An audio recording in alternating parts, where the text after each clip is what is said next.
鬼滅の刃、遊郭編に登場する上限の6、ダキと牛太郎について、掘れば掘るほど深い考察が出てきます。本編の前に、いいねと共有ボタンをポチッと押してもらえると幸せます。今回は、もしも牛太郎が一人で戦っていたら、について考えてみたいと思います。皆さんも、牛太郎が一人で戦っていたらどうなっていたのか、考えてコメント欄で考察してみてください。なぜこんなことを考えようと思ったのか、それは、無惨のある言葉が、とても興味深いものだと感じたからです。無惨は牛太郎が死んでしまったことに対し、このように発言しています。牛太郎が死んだ。上限の月が欠けた。牛太郎は負けると思っていた。案の定ダキが足手まといだった。初めから牛太郎が戦っていれば勝っていた。そもそも毒を食らわせた後まで戦い続けず、いや、もうどうでもいい。くだらぬ。人間の部分を多く残していたものから負けていく。まずはこの言葉について、感想を述べたいと思います。牛太郎は無惨のお気に入りでした。公式ファンブックにはっきりと、無惨のお気に入り、境遇と貪欲な性格を高く評価、と明記されています。そのため牛太郎の死について、少し悔いの残るような発言を無惨はしたのです。類のこともそうでしたが、無惨は生まれつき体が弱かったり、病気だったりするものを好む傾向があります。これは無惨の過去の境遇と重なる部分があるからなのでしょう。無惨に人間の心はないので、かわいそうなどという感情はないと思います。自分の境遇に近い人間を鬼にすることで、体を克服のヒントを得たかったのではないでしょうか。また、無惨は牛太郎がお気に入りなのに対し、ダキに対しては、頭の悪い子供、とこき下ろしています。ダキを調子づけるため高く評価しているように見せて、裏では足手まといだと罵っていました。牛太郎がこれを聞いたら腹を立てそうなものです。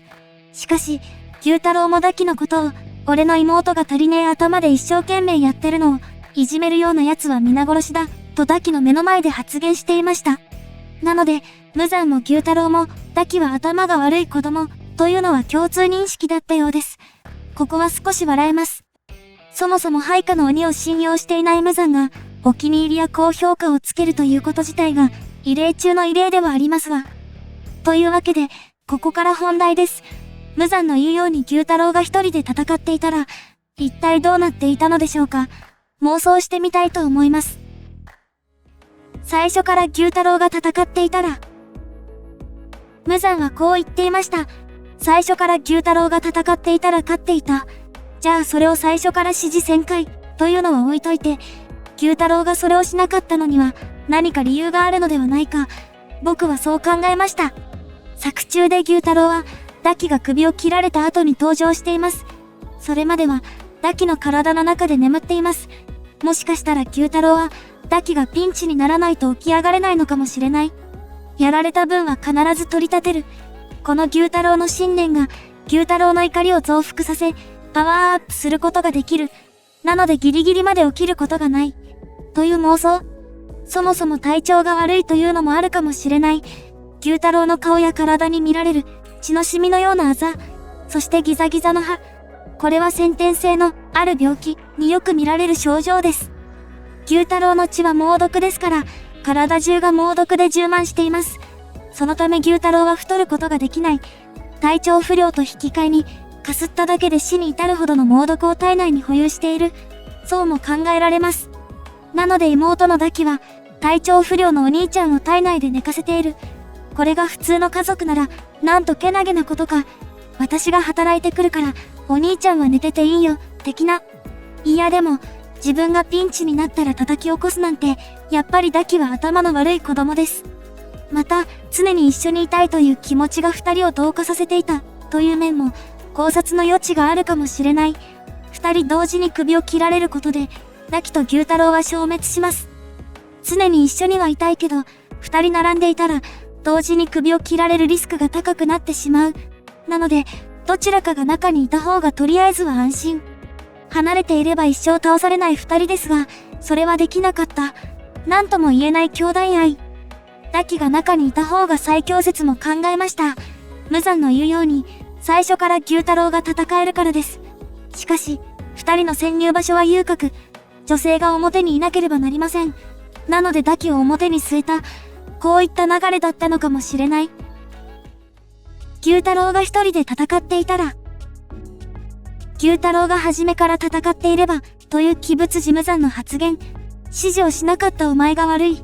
ということで、原作通り九太郎が、堕鬼の中から登場したところまで話を進めます。九太郎は宇髄天元と対峙。そして、天元に猛毒を与えることに成功。もしも九太郎が一人で戦っていたら、今回の本題はこれです。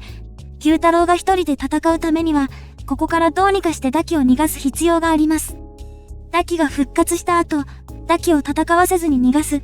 堕鬼を逃がすためには、宇髄天元を足止めしておく必要があります。まだこの時点ではかまぼこ隊もいませんので、宇髄天元一人なら、九太郎だけでも十分に足止めが可能でしょう。表には炭治郎、善逸、伊之助が控えていますので、裏口などから堕鬼を逃がす必要があります。そして、堕鬼はとにかく遠くへ、見つからない場所へ逃げる。これで、九太郎が一人で戦う土俵が整いました。宇髄天元にはすでに毒を与えています。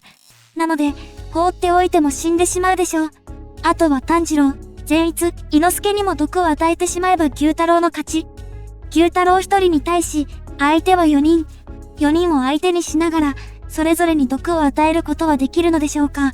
僕はできると思います。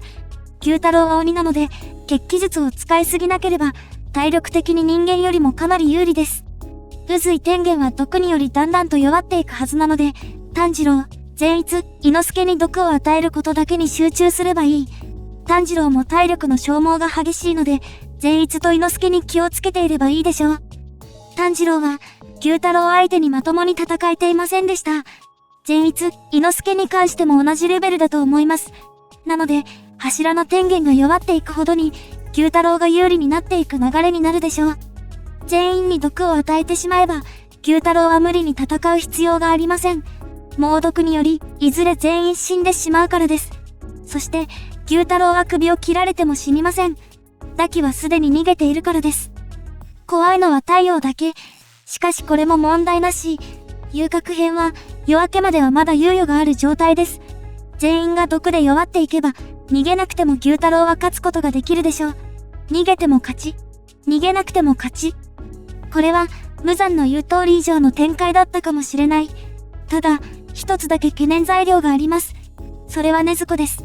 禰豆子は抜血で、九太郎の毒を解毒することができます。しかし、禰豆子は堕鬼との戦いで消耗しており、眠っている状態。もし起きたとしても体は小さく、とても激闘の中に参加して解毒作業をできるとは思えません。なので、禰豆子に関してもあまり問題にはならないでしょう。九太郎が全員をほふった後に堕鬼を呼び戻し、帯に取り込んで太陽にさらす。これで完全勝利です。まとめ的なもの。今回は、もしも九太郎が一人で戦っていたら、について考えてみました。